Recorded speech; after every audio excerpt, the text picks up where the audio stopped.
अस्सलामुअलैकुम नाजरीन, आप देख रहे हैं पाकिस्तान नाउ। नाजरीन, पाकिस्तानी कवानीन के मुताबिक कोई भी जर्नल रिटायरमेंट के बाद 2 साल तक कोई इंटरव्यू नहीं दे सकता और ना ही किसी सियासी सरगर्मी में हिस्सा ले सकता है। मगर ये पाकिस्तान है जहां कानून नहीं, ताकत की हुक्मरानी चलती है। यही वजह है कि जनरल बाजवा ने रिटायरमेंट के बाद पाकिस्तान के नामवर सहाफ़ी जावेद चौधरी को इंटरव्यू दिया। चुनाचे ये इंटरव्यू ऑफिशियल नहीं है, लेकिन इसमें बताई गई तमाम बातें जनरल बाजवा की हैं। जावेद चौधरी ने जनरल बाजवा के इंटरव्यूज पर मबनी कई कॉलम्स लिखे, जिसका छठा पार्ट आज की इस वीडियो में आपके साथ शेयर कर रहे हैं। नाज़रीन, गुज़श्ता 5 कॉलम अगर सुनना चाहते हैं तो हमारे चैनल पर मौजूद हैं, जबकि जावेद चौधरी साहब के इस इशू पर तमाम मज़ीद कॉलम भी अभी सामने आने हैं।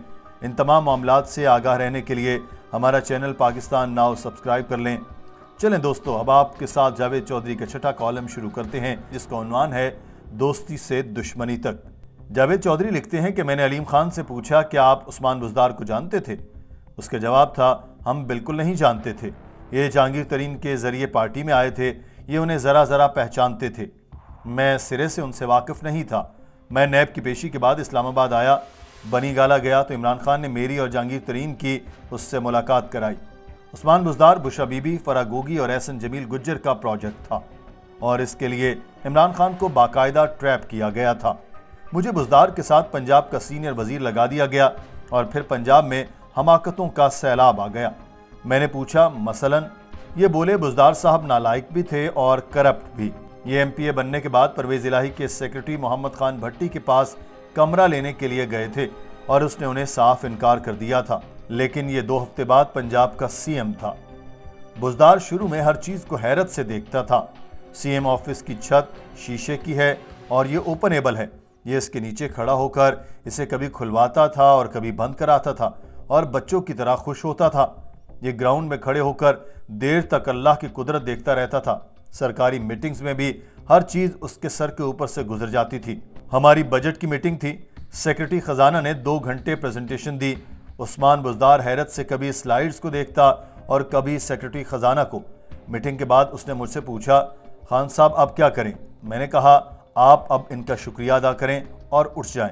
उसने शुक्रिया अदा किया और उठकर चला गया। इब्तदाई दिनों में नेस्पाक की टीम प्रेजेंटेशन के लिए आई। वजीर आला ने प्रेजेंटेशन के दौरान उन्हें रोककर पानी की बोतल की तरफ इशारा किया और पूछा, आप लोगों को छतों, दीवारों और पुलों के साथ क्या ताल्लुक है? आप तो पानी की बोतलें बेचते थे। पूरी टीम हैरत से एक दूसरे की तरफ देखने लगी। कमरे में खामोशी छा गई। वजीर आला ने थोड़ी देर सोचकर कहा, अच्छा, फिर नेस्ले बिल्डिंग्स भी बनाती होगी। हमारे वजीर आला को नेस्ले और नेस्पाक का फ़र्क मालूम नहीं था। मैंने कहा, ये इनकी सादगी भी तो हो सकती है। अलीम खान हंसकर बोले, हाँ, अगर ये शख्स करप्ट ना होता। इसने पूरे पंजाब को लूट सेल पर लगा दिया था। DC और DPO लगने का रेट 3 करोड़ रुपए था। 4 करोड़ रुपए में कमिश्नर और RPO की सीट बिकती थी और इन अफसरों को बाकायदा बताया जाता था कि तुम्हारे पास इतने महीने हैं, तुमने इनमें अपने पैसे पूरे करने हैं। लाहौर के कमिश्नर और डेप्यूटी कमिश्नर तक पैसे देकर लगते थे। गुजरावाला के DC ने तो ये बात पब्लिकली कह दी थी। CM के 2 प्रिंसिपल ऑफिसर और 2 स्टाफ ऑफिसर वसूलियां करते थे। उस्मान बुज़दार का principal officer Tahir Khurshid TK सरगना था। मैंने पूछा, और ये पैसे कहाँ कहाँ जाते थे?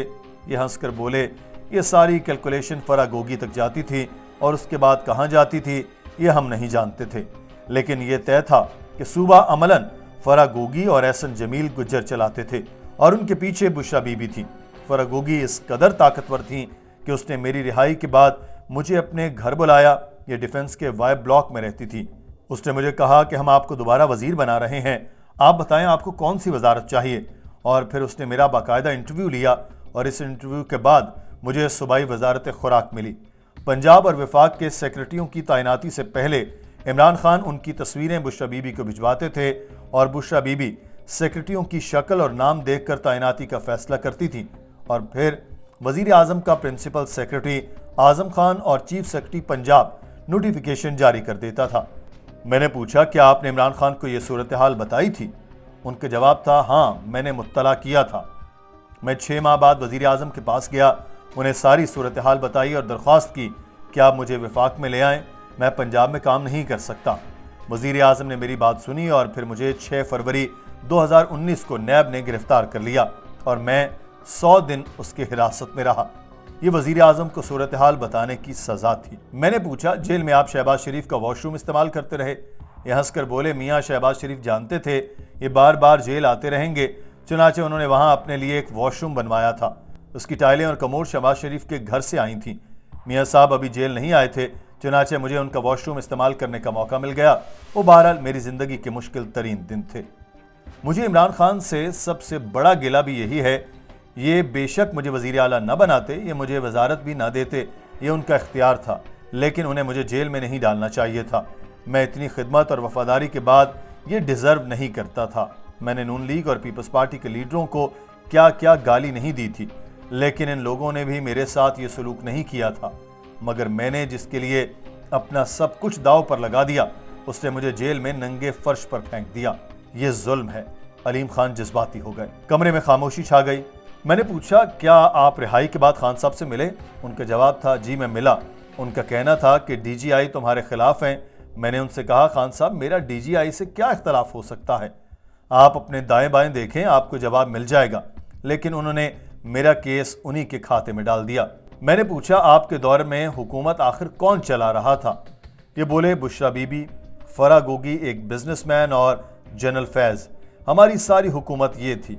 मैंने पूछा, जनरल बाजवा का क्या कंट्रीब्यूशन था? ये फौरन बोले, जनरल बाजवा इमरान खान के सबसे बड़े मोहसिन हैं।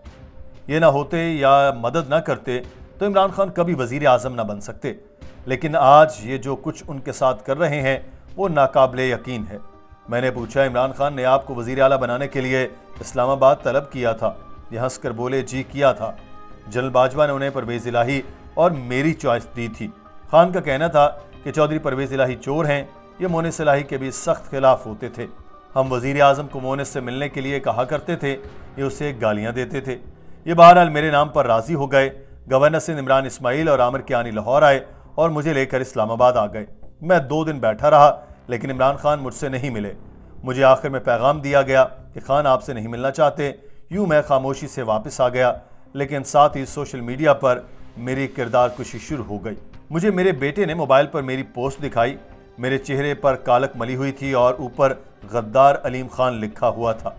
मैं ये बर्दाश्त नहीं कर सका और मैंने इमरान खान के खिलाफ प्रेस कॉन्फ्रेंस कर दी और यूं हमारा ताल्लुक हमेशा के लिए खत्म हो गया।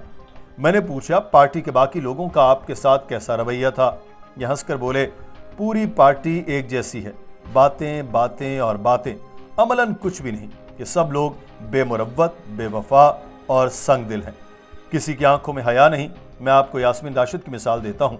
यास्मीन राशिद NA 120 के ज़िमनी इलेक्शन में कुलसूम नवाज के खिलाफ इलेक्शन लड़ रही थी। पार्टी की मीटिंग में यास्मीन राशिद से पूछा गया, इलेक्शन के अखराजात कौन करेगा? मैडम का जवाब था, मेरे भाई बैरून मुल्क से पैसे भिजवा देंगे और मैं इलेक्शन लड़ लूंगी। हम मुतमईन हो गए। इलेक्शन का वक्त करीब आ गया, मगर पैसे ना आए। परेशानी में एक और मीटिंग हुई तो खान साहब ने हमसे कह दिया कि आप लोग ही बंदोबस्त कर दें। हम इकट्ठे हुए। जहांगीर तरीन ने 2 करोड़ रुपए दिए, मैंने 1 करोड़ दिया। नजीर चौहान ने भी कंट्रीब्यूट किया और 50 लाख रुपए का चेक जमशेद चीमा ने दिया, मगर यह चेक बादजा बाउंस हो गया। बहरहाल हमने 6 करोड़ रुपए जमा किए और मैडम यास्मीन राशिद का इलेक्शन हो गया। मैडम ने अपने इलेक्शन पर 1 रुपया खर्च नहीं किया, लेकिन उन्होंने आज तक जहांगीर तरीन और मेरा शुक्रिया अदा नहीं किया। जहांगीर तरीन से 2 करोड़ रुपए ले लिए, लेकिन ये तरीन की फिलॉसफी के खिलाफ है। ये पार्टी इसी तरह चल रही है। मैंने पूछा, आपको सबसे ज्यादा हैरत किस बात पर हुई? ये हंसकर बोले, मैं रोज हैरान होता था। उस्मान बुज़दार की एंट्री तो कमाल थी, इसने पूरे मुल्क के छक्के छोड़ा दिए। लेकिन एक और भी कमाल था जिस पर मैं रोजाना हैरान होता था। हम इलेक्शन से पहले पेशावर जा रहे थे। मैं गाड़ी चला रहा था और इमरान खान साथ बैठे थे। इमरान खान ने मोबाइल देखते देखते कहा, अलीम खान तुम एक लिस्ट बनाओ, मैं इन लोगों को वजीर आजम बनते ही फांसी लगा दूंगा। मैंने कहा, नाम बताएं। वो नाम लिखवाते चले गए। यूं 10 लोगों की लिस्ट बन गई। लेकिन जब हमारी हुकूमत बनी तो लिस्ट का पहला नाम इमरान खान का सबसे बड़ा दोस्त था। ये हम सबका सिफारिशी भी था। बाकी 9 नाम भी खान के दोस्त बन गए और हम लिस्ट बनाने वाले दुश्मन हो गए। वाह क्या बात थी हमारे खान की।